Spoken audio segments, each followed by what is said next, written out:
65.5 kilometers per hour sa GPS.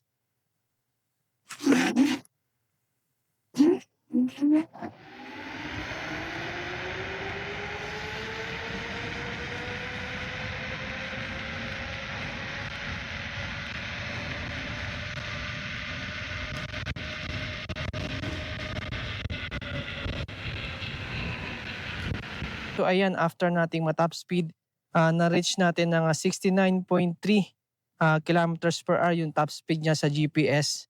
So sa display kasi guys, nakita ko nasa 76 kilometers per hour yung top speed niya sa display. Pero pag chinek natin sa GPS, nasa 69.3 yung top speed natin dito kay 010X Falcon.